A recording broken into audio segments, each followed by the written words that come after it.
ఈరోజు అందరూ 5 o'clock లేచారా? 5 గంటలకి ఎంతమంది లేచారు? Hand raise. ఓ, మనము మార్చుకున్నాం కదా. మన జీవన విధానంలో, ఆహార విధానంలో, రోజు మన రొటీన్ వర్క్ లో, ప్రతిరోజు చేసే దినచర్యలలో ఇది కూడా ఒక మనము కొత్తగా యాడ్ చేసుకున్నాం. ఉదయమే 5 గంటలకి లేయాలి. అండ్ నెక్స్ట్ మనం చేసే పని ఏంటి? వాటర్ కంప్లీట్ చేయాలి. అరే క్లాస్ చేయండి.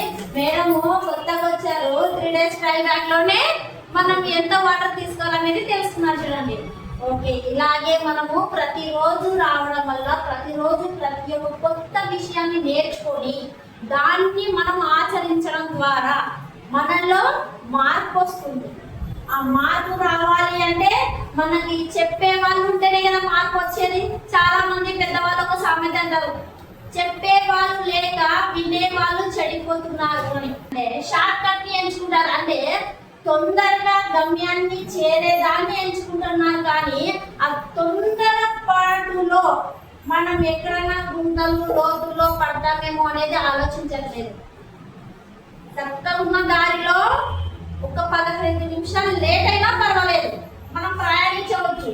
దారి ఎలా ఉంటుందంటే చిన్న చీకటిలో కూడా మనము కళ్ళు మూసుకుని నడుచుకునేంతగా ఉండే దారులు. ఆ దారి బాగుంటుందా? మనం కళ్ళు తెరుచుకుని కూడా ఎలా అంటే అలా మళ్ళా దారి బాగాలేదని తెలుసుకుంటూ పోయే దారి బాగుంటుందా? చిన్న చీకటి దారే బాగుంటుంది కదా. చిన్న చీకటిలో నుంచే మనకి వెలుతురు అనేది పుడుతుంది. కరెక్టే కదా. నైట్ అంతా వెలుతురి. ఆ వెలుతులో మనము మనసులో కానివ్వండి, మైండ్లో కానివ్వండి, ఎలాంటి ఆలోచనలు లేకుండా, ఒత్తిళ్ళు లేకుండా నైట్ అంతా మన బాడీని ప్రశాంతమైన గాఢ నిద్రలో ఉంచేస్తూ ఉంటాం. మన పొద్దున ఎలా ఉంటుంది? ఎలా అయితే సూర్యుడు ఉదయించి పగలంతా తేజస్వంగా ఉంటాడు, అలా మనం కూడా పగలంతా ఏదో ఒక వర్క్ చేయాలి, చేసుకోవాలి అని ఇంటెన్షన్తో హుషారుగా పని చేసుకుంటున్నాం. అలాగే మన దినచర్యల్లో కూడా మార్పులు రావాలి. మార్పులు వస్తేనే మనం మారేది. మార్చుకోవడం కోసమే ఇక్కడ రాలేదు, మనం మారిపోవడం కోసం వచ్చాం. కరెక్ట్ కదా. మార్చుకోవడము ఎవరైనా మార్చుకోగలరు. ఎంతసేపు విన్నంతసేపే. ఆ విన్నది ఎప్పుడైతే ఆలోచనిచ్చి మనం మారుతామో అప్పుడు మనము బెస్ట్ లైఫ్ ని, అంటే ఆరోగ్యకరమైన జీవితాన్ని సాగిస్తాము. ఈ ముందు చెప్తున్నాము, ఒక్క గుళిక కూడా నేను వేసుకోలేను, ఒక్క టాబ్లెట్. ఇంతవరకు నేను తలనొప్పి కాదు, జ్వరం కాదు, జలుబు కాదు, దగ్గు కాదు, ఎటువంటి మెడిసిన్ కూడా నేను వేసుకోకుండా మెడిసిన్ అని ఫ్రీ లైఫ్ ని ఎంజాయ్ చేస్తున్నాను. ఈ 2 గ్లాసులు నాకు పరిచయం అయినందుకు. అంతేకాకుండా గర్భసంచి నార్మల్ అయింది, ఫ్యాటీ లివర్ నార్మల్కి వచ్చింది, గ్యాస్ ట్రబుల్ తగ్గింది, నా పొట్ట చుట్టూ ఉన్న 10 kgల కొవ్వు తగ్గింది. అంటే టోటల్ నా ఎంటర్ బాడీలో 10 kgల బరువుని తగ్గించిన కదా నాన్ స్టాప్ గా. అంత కూడా రాదు, 2 మాటలు మాట్లాడే లోపలే ఆయాసం వస్తుంది. చిన్న వయసు 30 అంటే 30 నుంచి 32 ఏళ్ళ వయసులోనే ఆయాసం రావడం, మాట్లాడుతుంది. జస్ట్ ఒక 10 అడుగులు వేసిన మిద్దెక్కిన ఆయాసం రావడం, అలాంటి సమస్యతో ఇబ్బంది పడిన దాన్ని ఈరోజు ఆరోగ్యంగా ఈ 2 గ్లాసులు పరిచయం చేయడం ద్వారా అన్ని నార్మల్ చేసుకొని నేను మారి. మనము ఇంకొకటి, చాలా మంది మెడిసిన్స్ కూడా వాడుతున్నారు, న్యూట్రిషన్ ఫుడ్ కూడా వాడుతున్నారు. ఆపద్దండి. ఏదైతే మీరు చేస్తున్నారో ఆ పని చెయ్యండి. ఎప్పుడైతే డాక్టర్లు మీకు అన్ని ప్రాబ్లంలు తగ్గిపోయినాయి, మీరు నార్మల్ అయినారు అన్ని డాక్టర్ చెప్పినప్పుడు మాత్రమే డాక్టర్ సలహాతో మెడిసిన్ ఆపండి. అంతవరకు ఎవరైనా కానీ బీపీకి, షుగర్కి, థైరాయిడ్కి, ఇంకా ఏదైనా హెల్త్ ప్రాబ్లమ్స్కి ఏదైనా మెడిసిన్స్ వాడుతుంటే అది వదిలేయద్దండి. నేను ఏదో న్యూట్రిషన్ తీసుకుంటున్నాను, మందులు వాడుతున్నాను, అందుకే నేను ఇది మానేసామని చెప్పొద్దండి. మీరు వాడేది మందులు కాదు, ఇక్కడికి వచ్చి తాగేది మందులు కాదు. ఎప్పుడైనా మేము మందులు అని చెప్పామా, టాబ్లెట్లు అని చెప్పామా? లేదు కదా. కేవలం 114 రకాల పోషకాలతో నిండిన ఆహార పదార్థాలు మాత్రమే తింటున్నాము. ఎందుకంటే మనకి టాబ్లెట్లని డాక్టర్లు ఇస్తారు కదా, అవి ఎలా తయారవుతాయి? విటమిన్స్, మినరల్స్ ఉంటేనే తయారవుతాయి, లేకుంటే తయారు కావు. దాంట్లో వాళ్ళు థైరాయిడ్ అనే ఒక మత్తు పదార్థం కలపడం వల్ల సుత్తిలో కనిపించదు, మత్తులో కనిపించదు కాబట్టి మనం మాత్రల రూపంలో ఇస్తారు డాక్టర్లు. కానీ మేము మాత్రల రూపంలో కాదు, ఆ మాత్ర చేయడానికి వాళ్ళు ఏవైతే విటమిన్స్ మినరల్స్ వాడుతున్నారో వాటిని మందు రూపంలో కాకుండా ఆహార రూపంలో మేము మీకు అందిస్తున్నాం. కాబట్టే మీకున్న ప్రాబ్లమ్స్ ఒక్కొక్కటిగా నార్మల్ చేసుకొని ఆరోగ్యంగా మారుతున్నాము. తినాలి కదా, మన శరీరంలో కూడా మనము బతుకుండాలి, జీవించాలి, ఆరోగ్యంగా ఉండాలి అంటే కూడా రక్తం అనేది చాలా అవసరము. అలాంటి రక్తం అభివృద్ధి కావాలి. ఐరన్ అనే మినరల్ శరీరంలో తగ్గిపోవడం వల్ల చాలా మందికి చాలా సమస్యలు వస్తున్నాయి. మనము ఒకటి చెప్తాం కదా, ప్రతి ఒక్క పురుషులలో కానివ్వండి, మహిళలలో కానివ్వండి, వాళ్ళ శరీరంలో ఎంతైతే రక్తం ఉండాలో అంత రక్తం ఉండాలి. అలా కరెక్ట్ గా లేకపోవడం వల్లనే మీకు అనారోగ్యాలు ఇన్బ్యాలెన్స్ అవుతుంటాయి. ఇన్బ్యాలెన్స్ అయ్యి దానికి సమస్యలకి కారణం అయిపోతా ఉన్నాయి. అలాంటి మన రక్తాన్ని అభివృద్ధి చేసుకోవడానికి మన శరీరంలో ప్రతి ఒక్కరికి కూడా ఎంత ఉండాలి, ఎవరికైనా ఐడియా ఉందా? అలా క్యాలరీస్ లాస్ అవుతుంది, బ్లడ్ సర్క్యులేషన్స్ కూడా ప్రసరణ, సర్క్యులేషన్స్ అంటే రక్త ప్రసరణ కూడా శరీరంలో బాగా జరుగుతుంది. కరెక్ట్ కదా? 12 నుంచి 13 మహిళలకైతే 13 నుంచి 14 అంటే 1 లీటర్ ఎక్కువ పురుషుల శరీరంలో ఉండాలి. మనకి రక్తం అనేది పురుషులలో మహిళలో ఎంత కావాలి, అది ఎలా అభివృద్ధి చెందుతుంది అనేది మనం ఈరోజు తెలుసుకుందాం. ప్లస్ మనం తిన్న ఆహారము తేలికైన ఆహారం తీసుకోవాలి. తేలికైన ఆహారము తొందరగా జీర్ణమయ్యే ఆహారం. రక్తం అభివృద్ధి చెందడానికి మనం ఏ కూరగాయలు ఎక్కువ తినమంటారంటే ఆకుకూరలు బాగా తినమంటారు. ఆకుకూరలో ఐరన్ అనే మినరల్ బాగా దొరుకుతుంది. రోజుకి మనము తోటకూర అనే ఐడియా ఉంటుంది కదా, తోటకూర కానివ్వండి, తోటకూరలో 30% ఉంటుంది. మొత్తం ఆకుకూరల్లోనే ఐరన్ ఎక్కువ ఉంటుంది. పూతగడ్డలో కూడా ఐరన్ ఎక్కువ ఉంటుంది. కానీ మనం ఆ పూతగడ్డను ఏం చేస్తున్నాం తెలుసా, పువ్వులు కట్ చేసి ఫ్రై చేసేసుకుంటున్నాం. కానీ దాని కింద కాడ వచ్చినలా, ఇంత మంద కాడ వచ్చి పువ్వు వచ్చినదా, ఆ కాడలో ఎంత ఐరన్ ఉంటుందంటే 40% ఐరన్ ఉంటుంది. కానీ మనం ఏం చేస్తున్నామంటే పువ్వుని మాత్రమే తీసేసుకొని ఆ కాడని పారేసేస్తున్నాం. అంతే కదా, మనము మంచిని తీసుకోకుండా చెడుని ఎక్కువ తీసుకుంటున్నాం. అంటే తెలియదా, అది నేను ఇప్పుడు చెప్పానా, తెలిసింది కదా, నెక్స్ట్ అలా చేయడం అదే తెలుసుకోవాల్సింది.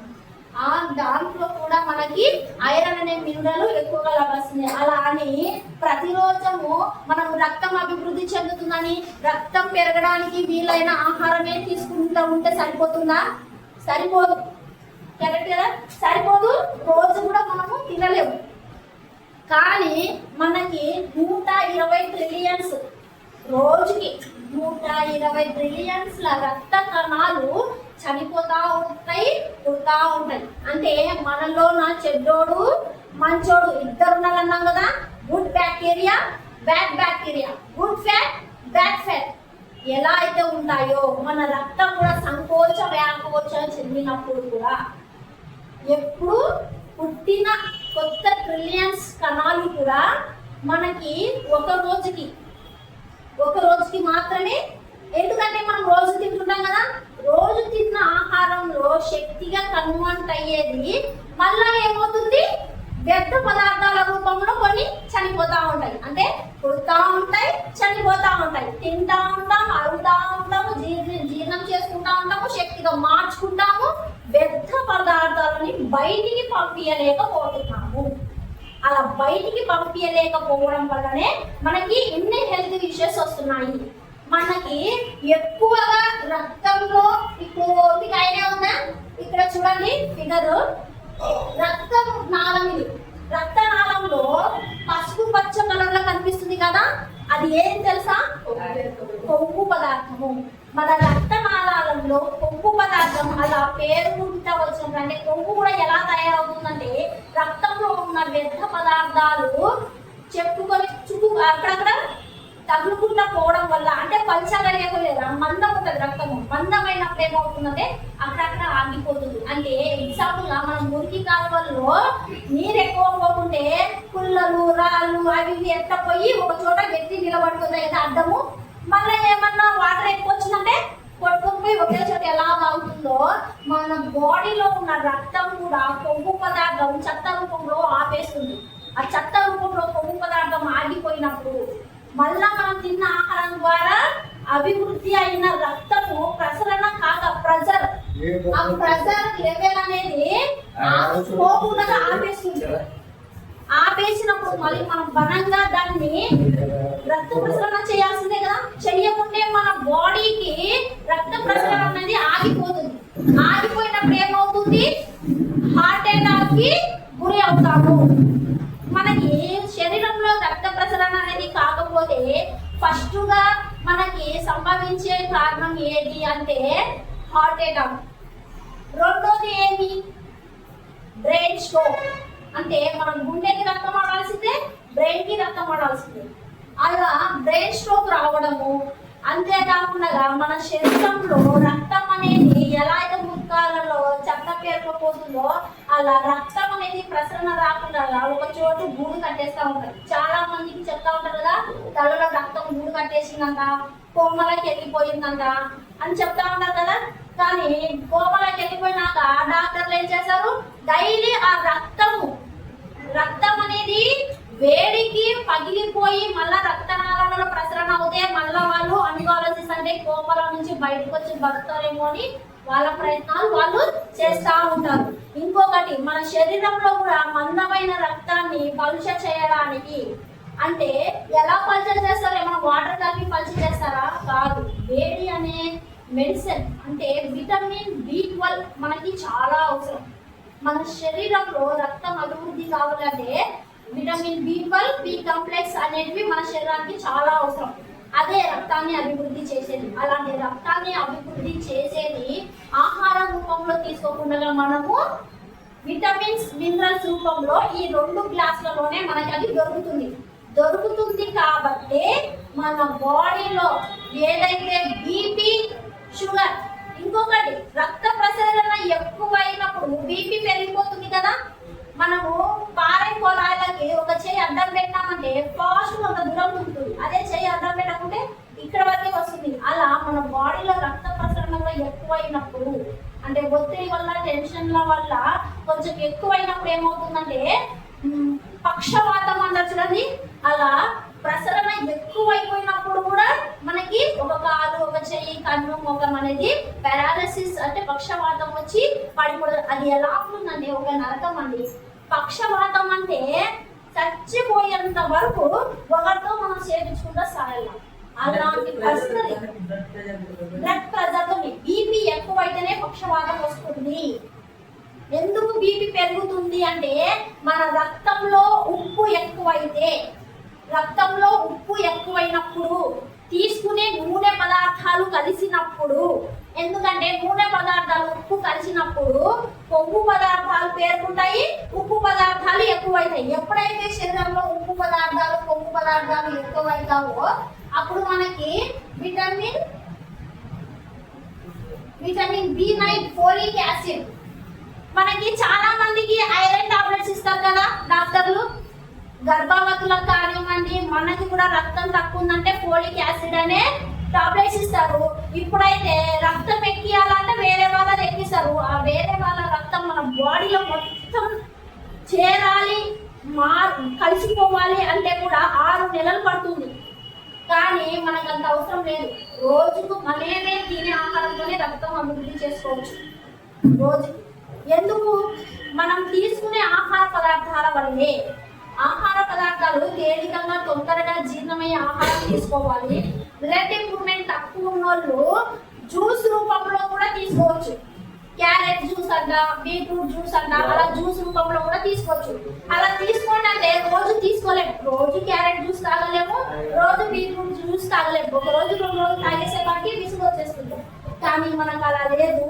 మనకి మీరు రోజు తాగుతున్నారు, రోజు పాలకూర తింటున్నారు, రోజు తోటకూర తింటున్నారు. ప్రతి రోజు ఇక్కడ మీరు ఏదైతే అడుగు పెట్టి స్టార్ట్ చేసినారో ఆ రోజు నుంచి మీకు ఏం కావాలన్నా మీకు పుష్కలంగా కడుపులోకి వెళ్తుంది. అది వెళ్ళడం వల్లనే మీరు నార్మల్ గా ఉన్న ప్రాబ్లమ్స్ ని కొద్దిగా తగ్గించుకుంటూ వస్తున్నారు. అలాంటి మన బాడీలో ఉన్న ఈ ఉప్పుని ఎలా తగ్గించుకోవాలి? శరీరంలో ఈ ఉప్పు ఎక్కువ అవ్వడం వల్లనే, ఈ ఉప్పు ఎక్కువ అవుతే ఏం సమస్యలు వస్తాయో తెలుసా? ఫస్ట్ రక్తము మందం అవుతుంది. రక్తం మందం అవుతుంది. మన బాడీలో రక్తం ఎలా తయారవుతుంది అంటే, మన ఎముకలలో ఉన్న గుజ్జులో ఆహార పదార్థాలు శక్తి రూపంలో వెళ్ళినప్పుడు అది రక్తంగా కన్వర్ట్ అయ్యి శరీరానికి చేరుతుంది. అలాంటిది మన ఎముకల్లో కూడా ఆ రక్తం పోయినప్పుడు తుప్పు పట్టుకొని పోయిన కొవ్వు ఉప్పు పదార్థం లాంటివి చేరనీయం.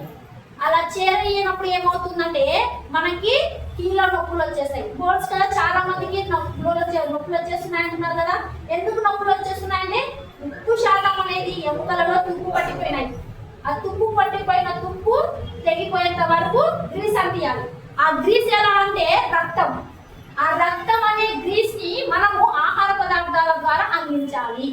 అలా అందించడంలో మనం తుప్పు పట్టిన వస్తువు ఒకే రోజు తుప్పు ఇడిపిస్తామా అండి?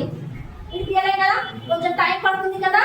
అలాగే మన శరీరంలో ఉన్న ఎముకల నొప్పులు తగ్గియాలంటే ఆ తుప్పు అనే పదార్థం తగ్గేంత వరకు ఫుడ్ అనేది తీసుకుంటూ ఉండాలి. అలా తీసుకోవడం వల్ల ఎప్పుడైతే సరిపడ రక్తం మన శరీరానికి సరిపోయి ఎముకలలో చేరుతుందో అప్పుడు మనకి ప్రాబ్లం అనేది నార్మల్ అవుతుంది.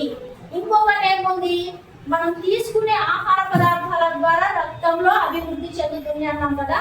ఉప్పును ఎలా తగ్గించుకోవాలి? ఇక్కడికి వస్తే ఎందుకు ఉప్పు శాతం తగ్గి బీపీలు షుగర్లు కూడా కంట్రోల్ అవుతున్నాయి అంటే, ఉప్పు అనే పదార్థాన్ని తగ్గిద్దాము.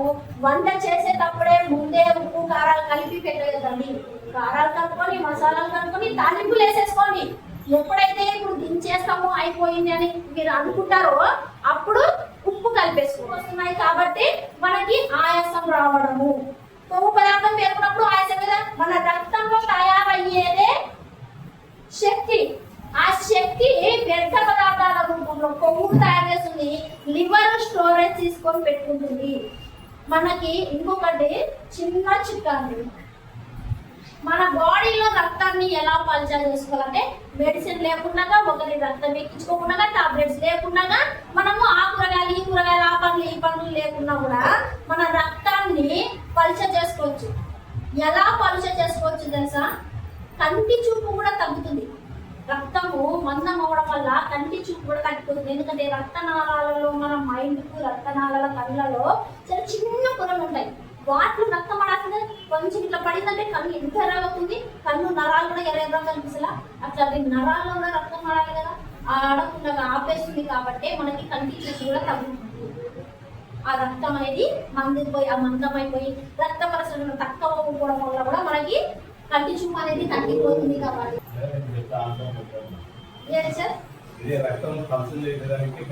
చెప్తాను సార్, చెప్తాను, ఖచ్చితంగా చెప్తాను. మీకు అదొక క్వశ్చన్ పక్కన పెట్టినా. ఇప్పుడు అన్నాను కదా, మనం ఎలా రక్తాన్ని పల్చర్ చేసుకోవాలి సార్ డౌట్ అడిగారు కదా. ఎలా రక్తాన్ని పల్చర్ చేసుకోగలము అంటే, మనము డైలీ ఆహారాలు తీసుకుంటున్నామా, తీసుకున్న ఆహారంలో తొందరగా అరుగుదల జీర్ణం అయ్యడం లేదు. కానీ మనం ఎలా జీర్ణం చేసుకోవాలి, ఎలా తొందరగా పల్చర్ చేసుకోవాలి అంటే, ఫాస్టింగ్ అంటే తెలుసు కదా. నేను ఇంగ్లీష్ లో ఫాస్టింగ్ అన్నా, మీరు ఉపవాసం. కరెక్ట్, ఉపవాసము. ఉపవాసం ఉండమని కాదు, పండ్ల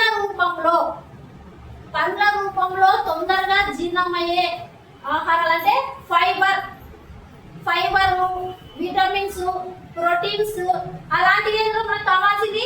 అలాంటి ఆహారం తినడం వల్ల మేము మధ్యాహ్నం వరకు ఫుడ్ లేకుండా ఉంటున్నాం కదా. ఇది తాగేసినాక ఎందుకు అలా అంటే, మన ఆకలిని తగ్గించే గుణం వాటిలో ఉన్నాయి. కాబట్టి అలాంటి ఫుడ్ తీసుకోవడం వల్ల, అంటే బిఫోర్ ఇక్కడ ఉన్నంతకాలం న్యూట్రిషన్ ఫుడ్ తీసుకుంటున్నాం కాబట్టి తొందరగా జీర్ణమయ్యే ఆకుకూరలు, పండ్లు, మటన్, చికెన్ కి సంబంధించిన విటమిన్స్, మినరల్స్ కి సంబంధించిన ఫుడ్ కూడా ఇక్కడ తీసుకుంటున్నాం. కాబట్టి మన రక్తం అనేది పల్చ అవుతుంది, ఫిల్టర్ అవుతుంది. రోజుకి మానవ శరీరంలో 5 లీటర్ల రక్తం ఫిల్టర్ కావాలి. అలా ఫిల్టర్ అయ్యి వ్యర్థ పదార్థాలని మోషన్ రూపంలో, బాత్రూమ్ రూపంలో బయటికి పంపించడం వల్ల ఉప్పు అనేది తగ్గుకుంటూ రావడం వల్లనే మనకున్న ప్రాబ్లమ్స్ అనేది నార్మల్ అవుతున్నాయి. కానీ ఈ శరీరంలో ఉన్న ఉప్పును తగ్గించడానికి అలా అల్ప ఆహారాలతో ఉపవాసాలు ఒక 2 రోజులు చేయడం తీసుకోవడం వల్ల కూడా మనకి అంటే బిఫోర్ ఆఫ్టర్ చెప్తున్నాను, ఇప్పుడు జరుగుతుంది కదా మనకి ఈ ఫుడ్ తీసుకుంటున్నాం, నెక్స్ట్ ఈ ఫుడ్ తీసేసుకున్న తర్వాత ఇంటి దగ్గరికి వెళ్ళినాక మళ్ళీ ఇదే ఫుడ్ తీసుకున్నామా, తీసుకోలేము. కానీ మీరు ఏం తీసుకోవాలంటే మళ్ళీ ఇదే ప్రాబ్లంకి రిటర్న్ మీరు రాకుండా ఇంటి దగ్గర నెలలో ఒక్కసారైనా కానీ ఆహారం తీసుకోకుండా అల్ప ఆహారాలతో అంటే పండ్ల రూపంలో, రసాల రూపంలో, మజ్జిగ రూపంలో తయారు చేసుకొని తీసుకుంటున్నారు. లిక్విడ్స్ రూపంలో, రసాల రూపంలో అంటే లిక్విడ్ ఏమో అంటారు తెలుగులో, ద్రవ రూపంలో మనం తీసుకోవడం వల్ల మన రక్తం అనేది పల్చర్ అయిపోతుంది. అంతే కదా,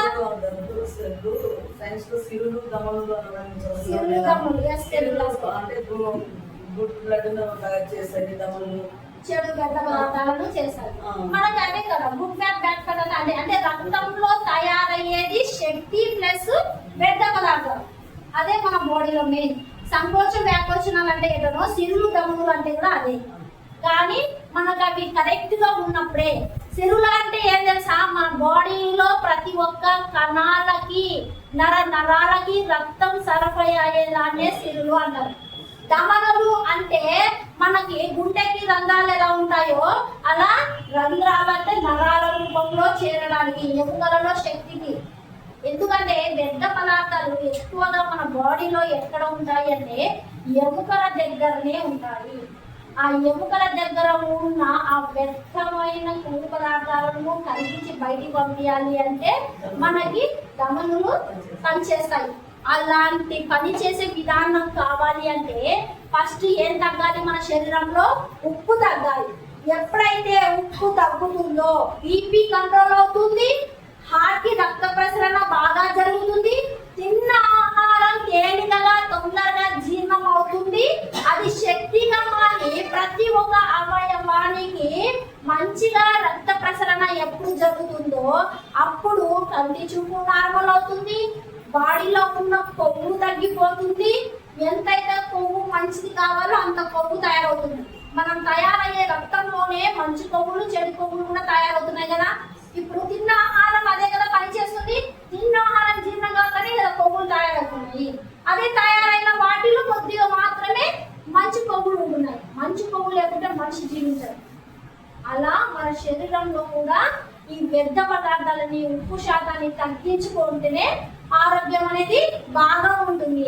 ఎందుకు, ఇప్పుడు జంతువులు ఉన్నాయండి, జంతువులకి పక్షపాతం రాదు, హార్ట్ అటాక్ రాదు, కీళ్ళ నొప్పులు రాదు. వాటికి ఏమన్నా వస్తున్నాయా, దగ్గు వస్తుందా, వస్తే జ్వరం వస్తుంది అంటారు. నాకైతే ఐడియా ఉంది, జ్వరం వచ్చింది సూది ఎక్కించుకొని బస్సు వాళ్ళకి ఎంత వెయిట్ ఉంటాయి, లేయగలవు, కూర్చోగలవు, పని చేయగలవు. అదంతా ఎద్దులు ఎలా కష్టం చేస్తున్నాయో అడవిలోకి వచ్చి చూస్తున్నారు.